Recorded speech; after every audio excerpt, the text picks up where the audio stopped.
Hey, Robert. Hey, John, it's great to see you. Hey, good to see you. Hey, tell me, how on earth did you and your team pull off Howl-O-Scream this year? What did you guys have to change up to make the event happen in this unique environment?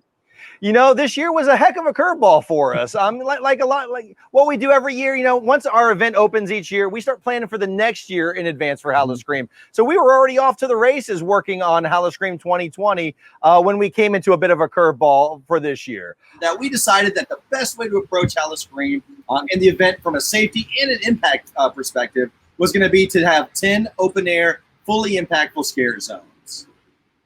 Yeah, when it comes to scaring people, 2020 itself might be the all-time horror champion. How do you read the room in an environment like this to decide what's really going to resonate with audiences this year? Absolutely. What we do is we take our guest feedback. We see, what hits them, what do they want to see from the event. And, that's really what drove us to have the event itself is, guests wanted that, it's weird how Howl-O-Scream is so crazy and scary, but that's a sense of normalcy for a lot of people this time of year is to go out and get scared and see all of the haunted attractions that we have to offer here at the park. So we take a lot of that feedback to heart to make sure that we can develop an event that is impactful for our guests. So we decided that we wanted to make sure that it was safe and that they could come out and have a good time. Talk me through some of the highlights that fans can expect to see this year. So I think what's great about the event is we're offering 4 brand new open air scare zones. And, that's where I'm actually sitting at right now. I'm in the junkyard, which is one of our brand new pieces. Now, I am alone here, but I have heard some noises behind me. So hopefully nothing else is going on around here. But we've also got the shortcut. We've got Lycan Landing. The werewolves are taking over the campground, and the rangers can't help you over there. We've got the escape. We've got 6 returning fan favorite scare zones that are coming back to the park. And we've also got Fiends. It's our fan favorite show that is making its way from Stanleyville Theater to Festival Field for another open air experience. And of course, this year's theme for Fiends is quarantine.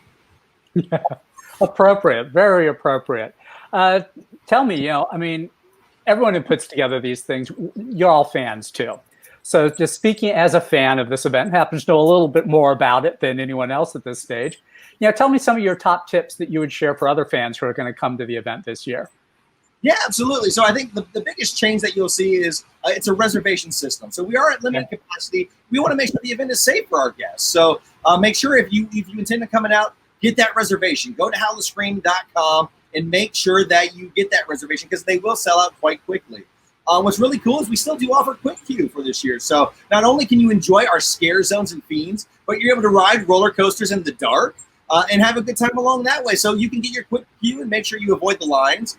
And another tip that we've got, it's kind of a secret that we want to share, is at Howl-O-Scream itself, even though there's all the fear and the terror of the event itself, there's a little bit of taste of Beer Fest that we'll have going on at the same time. So there's a little bit of everything going on that you can enjoy and explore at the event. Okay, quickly, just to wrap up, tell me a little bit about, in putting all of this together, what was the most rewarding moment for you? What was the big challenge that you overcame in putting this event together this year that just make you say, oh, wow, I am so happy that we went ahead and we did this year? Absolutely. The big thing that we wanted to take away from this is the event has to be safe.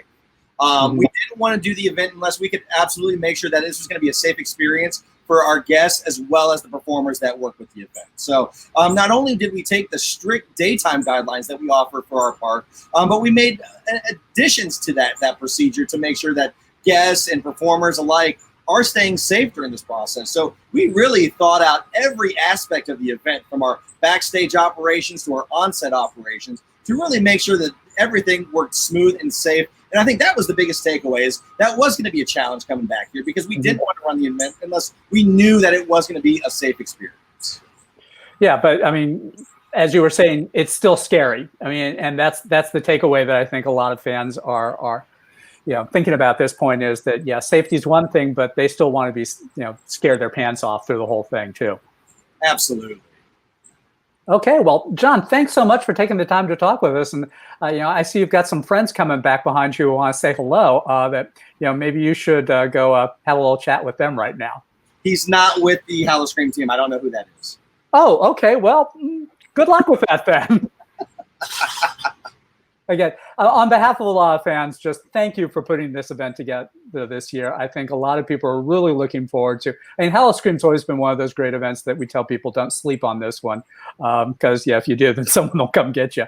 But again, thanks for putting this thing together this year, and thanks for taking time to talk with us. And thank you. And just as much as y'all missed us, we missed y'all just as much. So we're super excited to welcome our fans and our guests back to Howl-O-Scream for 2020.